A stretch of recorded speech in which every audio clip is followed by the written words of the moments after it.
बाकी सबका भी यहीं पे होगा।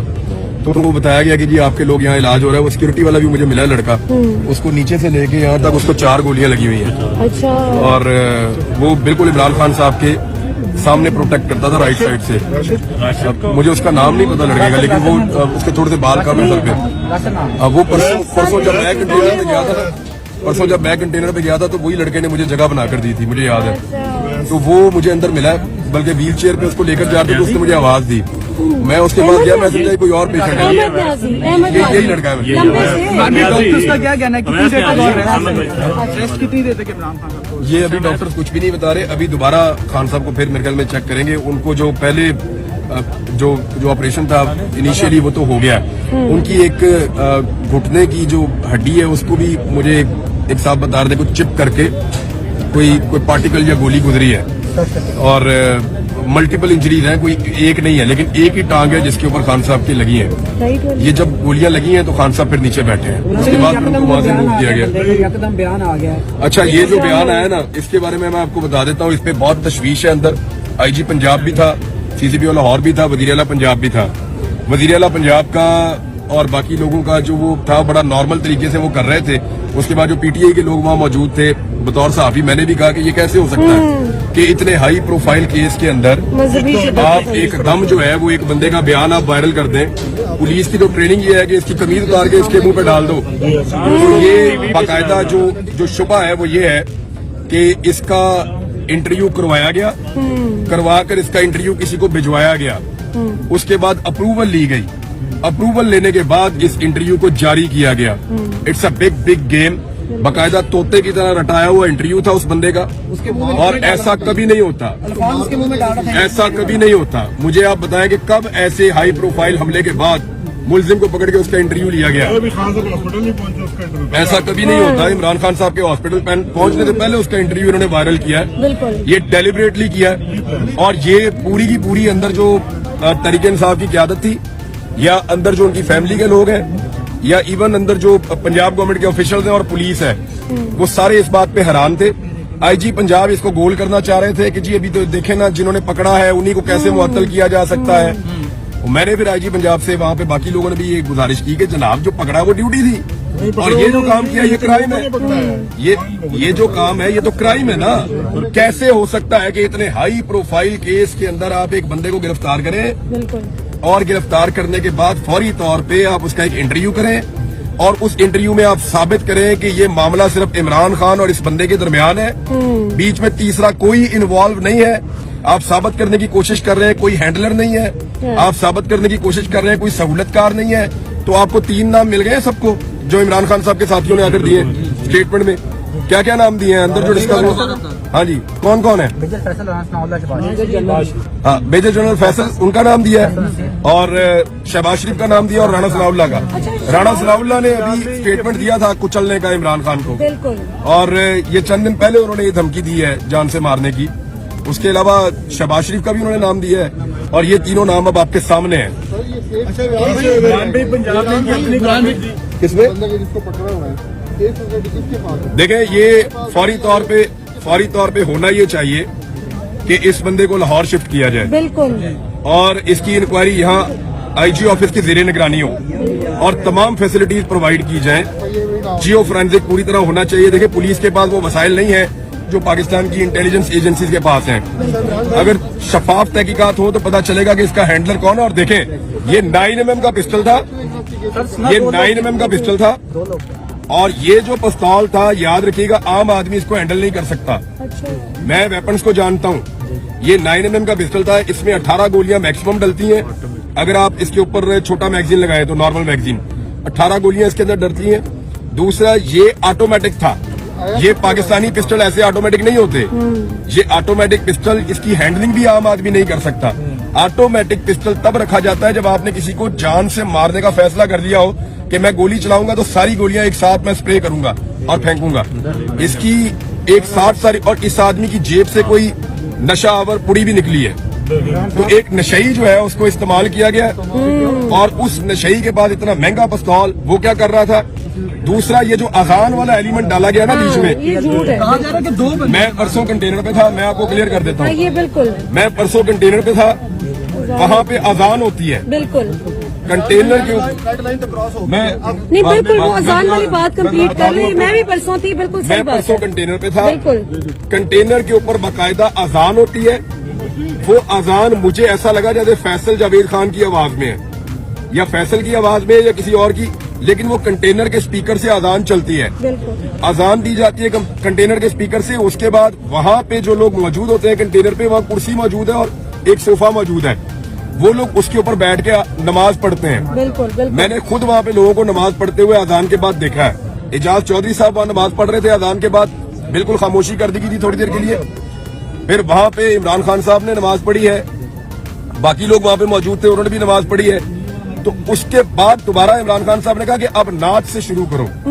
फिर नजम शराज ने गालिबन 2 मरतबा एक नात पढ़ी, तो इमरान खान साहब ने कहा तुम फिर पढ़ो। उन्होंने फिर दोबारा नात पढ़ी। तो मुझे अच्छी तरह पता है कि ये जो एक बहाना बनाया गया ना, तोते की तरह रटा रटा है बयान कि अजान हो रही थी और गाने चल रहे थे, तो नहीं। एक तो जिस वक्त ये गोली चली है उस वक्त कवाली थी, आप वीडियो में देख सकते हैं कि उस वक्त अल्लाह वाली कवाली चल रही थी। दूसरा मैं जानना चाहता हूँ कि अजान के वक्त कवाली चलने पे इस आदमी ने पहले कितने कत्ल किए हैं? क्या ये ऐसे ही करता है हमेशा? हमारे यहाँ पे बार बार 12 रबीउल अव्वल के भी हम लोग जश्न मनाते हैं, बाकी चीजें भी होती हैं। तो ये सिर्फ एक बंदे को ऐसा लगता है तैयार किया गया था। ये एक भोरा है, इसके हैंडलर्स कोई और है, और वो हैंडलर जो है उन्होंने फौरी तौर पे बंदोबस्त किया। और मैं आपको फिर बता रहा हूँ कि पहले ये वीडियो रिकॉर्ड की गई है, फिर इस वीडियो को सुनवा के अप्रूवल ली गई है। अप्रूवल लेने के बाद इस वीडियो को जारी किया गया है कि ये वीडियो ओके, अब इसको जारी कर दिया जाए। ये बहुत जल्दी थी इस बात की। ये अभी तक एक हमलावर के बारे में इंफॉर्मेशन कंफर्म है, और दूसरे के बारे में लोग बात कर रहे हैं, पुलिस ढूंढ रही है। देखिए, गवर्नमेंट ऑफ पंजाब को इससे बरी जिम्मा नहीं किया जा सकता। गवर्नमेंट ऑफ पंजाब की रिस्पॉन्सिबिलिटी है और वफाकी हुकूमत की भी रिस्पॉन्सिबिलिटी है इमरान खान को सिक्योरिटी देना, और अगर नहीं दे पाए तो गवर्नमेंट ऑफ पंजाब को भी इसका जवाब देना पड़ेगा। आपको भी तो धमकियां मिल रही है ना कि जुबान खराब कर देंगे, तो आप अपनी भी क्या सिक्योरिटी का कर रहे हैं? मतलब तो सारी लिमिट क्रॉस। जी, डगर किस तरफ चल रही है इमरान भाई? पहले अरशद शरीफ, आज खान साहब और कायदीन, और क्या हो रहा है? लगता है कि देखिए, जिन लोगों ने प्रेस कॉन्फ्रेंस करते हुए ये कहा था, डीजी ISI ने और DG ISPR ने, इन दोनों साहिबान ने प्रेस कॉन्फ्रेंस करते हुए कहा था कि अरशद शरीफ को पाकिस्तान में कोई खतरा नहीं था। मैं आज उनसे पूछना चाहता हूं कि अरशद शरीफ के पास तो एक सिक्योरिटी वाला भी नहीं था। हमारा भाई तो अकेला फिरता था इस शहर में, और इमरान खान के साथ तो सिक्योरिटी बहुत ज्यादा होती है। अगर खान साहब के ऊपर अटैक हुआ है इस तरह से, तो फिर आप कैसे कह सकते हैं कि अरशद शरीफ इस मुल्क में सिक्योर था?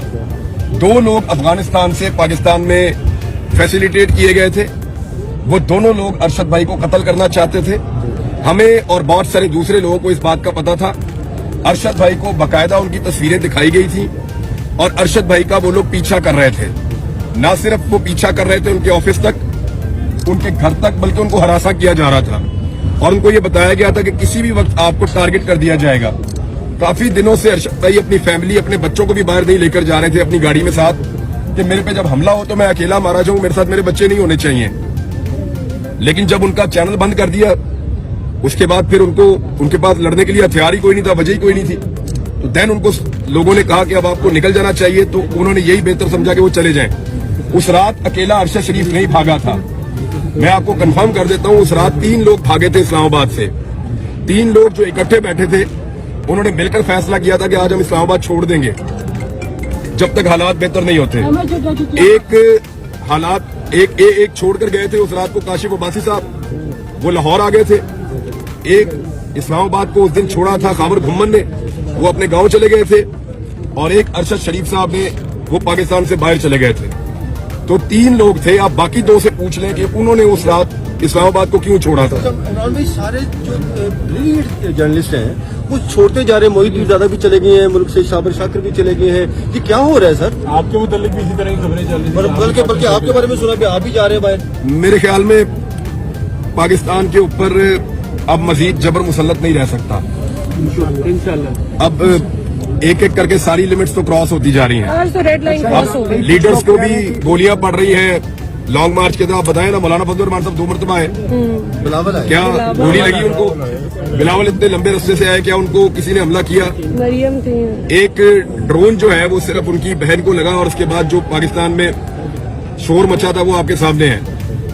और मरियम नवाज और हमजा शहबाज भी आए। इमरान भाई फैसल वाडा को नहीं शामिल करना चाहिए इन्वेस्टिगेशन में, फैसल वाडा को नहीं शामिल करना चाहिए इन्वेस्टिगेशन में, जैसा आपने ट्वीट भी किया था।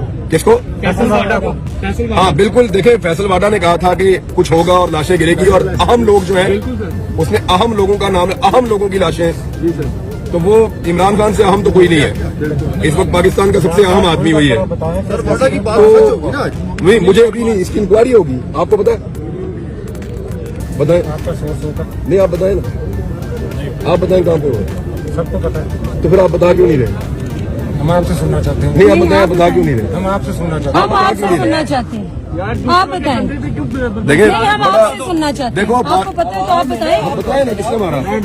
आप नाम लें, आए सब पूछते हैं इनसे, नाम लें, बताएं बताएं किसने मारा? किसने मारा, नाम लें। आप पता क्या, आप यहाँ चस्का लेने आते हैं कि इसको भी मरवाओ, उसको भी मरवाओ, उसको भी हाँ। मरवाओ। वो जो मारने वाले वो भी हमारे ही लोग हैं। खुदा की कसम इसलिए नहीं नाम लेते, इसलिए नाम लेने से नहीं डरते कि कोई हमें वो मार देंगे, इसलिए कि हम अपने लोगों की बेइज्जती नहीं करवाना चाहते, इसलिए कि हम इस मुल्क के वफादार हैं। डर नहीं लगता हमें, डर लगता होता भाग जाता मैं पाकिस्तान से बाहर गया था। इसी तरह चल रहा है और हर बार इसी तरह लगता है कि जो मकतूल है ना वो गलती से गोली के सामने आ गया, और अल्लाह ना करे अगर आज वो शख्स उसको ना पकड़ता तो हम अज़हार अफसोस के अलावा कुछ भी नहीं कर सकते थे। और 70 साल से इसी तरह होता आ रहा है। बेनज़ीर का इसी तरह का मामला था। आज अल्लाह ताला ने एक आदमी की जान बचाई है, और मेरे ख्याल में ये वो आखिरी हरबा हो सकता था जो इस्तेमाल हो सकता था इमरान खान के खिलाफ। इमरान खान ने जब उनको गोली नहीं लगी थी, उससे पहले इमरान खान ने लगभग 50 मरतबा इस कौम को ये बताया कि मुझे गोली मारेंगे या मेरे ऊपर हमला करेंगे, और मुझे जान से मारने का मंसूबा तैयार हो चुका है। उन्होंने ये भी कहा कि एक बंद कमरे में चंद लोगों ने मिलकर मुझे मारने का मंसूबा बनाया। उन्होंने ये भी कहा कि जब मुझे मार दिया जाएगा तो इसको कोई और रंग दिया जाएगा। तो हम देख रहे हैं, आपने सुना ना, क्या वो सारा कुछ सही साबित नहीं हो रहा? बिल्कुल।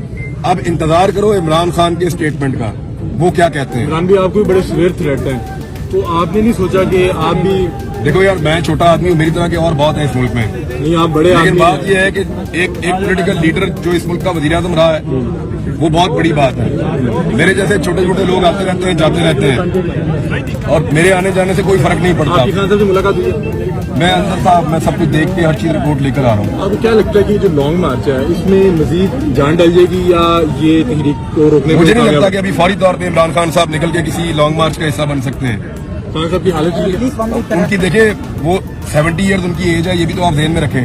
वो बहुत मजबूत आदमी है असाबी तौर पे, बल्कि वो हॉस्पिटल में सब कंट्रोल कर रहे हैं। वो ये पूछ रहे हैं कि यार रश ना लगाओ, ये ना करो, वो ना करो, वो किधर है, उसको लगी और किसको लगी मुझे बताओ, इनको बुलाओ इधर। वो ये कर रहे हैं कि अपने जो बाकी जख्मी है उनको भी यहाँ बुलवा रहे थे कि उनको भी लेकर आओ इधर, इसी तरह उनका इलाज करो, और लोगों की खैरियत भी पूछ रहे थे। और उसके अलावा अग्रेशन तो है, फिर आपको आइडिया है सूरत हाल जिस तरह की बनी है, उसमें कोई आदमी नॉर्मल नहीं रह सकता जिसके साथ आप इतनी बड़ी ज्यादती करें। इमरान भाई, पंजाब में कल बड़ी अहम मुलाकात हुई है, सादिक सिंजरानी साहब जो है परवेज इलाही साहब से मिले, तो आपको लगता है कि कोई हालात और उनका रुख भी बदल रहा है? क्योंकि पंजाब में जहाँ पे आपकी हुकूमत, सिक्योरिटी आपकी अपनी, और वहाँ पे इस तरह का मामला होता है, उसके बाद पकड़ के फौरी तौर पर जो बयान दिलवाया जाता है। सादिक सिंजरानी साहब को अपनी मुसीबत पड़ी हुई है ना, उनके ऊपर तहरीक-ए-दम एतमाद की तलवार है, तो वो उनके अपने अलग मामला हैं। इमरान भाई, लगता है कि इस तरह के कन्नों से जो है वो लॉन्ग मार्च को रोक दिया जाएगा, या फिर जो रुकावटें बार बार डालने की कोशिश कर रहे हैं इससे लोगों के हौसले जो है वो थोड़े से पस्त होंगे? देखें, अगर आज जो टारगेट करने वाला है खुदा न खास्ता वो अपना टारगेट अचीव करता तो आप कुछ और कह सकते थे। हूं नहीं, अब नहीं, अब नहीं। तब से लेकर आज तक ये कब ये वाकयात रुकेंगे? कब तक हम लोग खून बहाता जब तक देखेंगे कौम और खड़ी नहीं होती पैसे मिलके। होते रहेंगे? कब तक ऐसा चलेगा? आपने तय करना है कब तक, यस, आप लोगों ने तय हम करना तो है कब फैसला कर चुके हैं, red line has been crossed. तक। अपने फैसले को इम्प्लीमेंट कीजिए, ठीक हो जाएगा। ठीक है। Thank you. अल्लाह आपकी हिफाजत करे इमरान भाई। नहीं नहीं, बच्चा गाड़ी देना किसी, नहीं मैं इधर ही, आप इधर हो।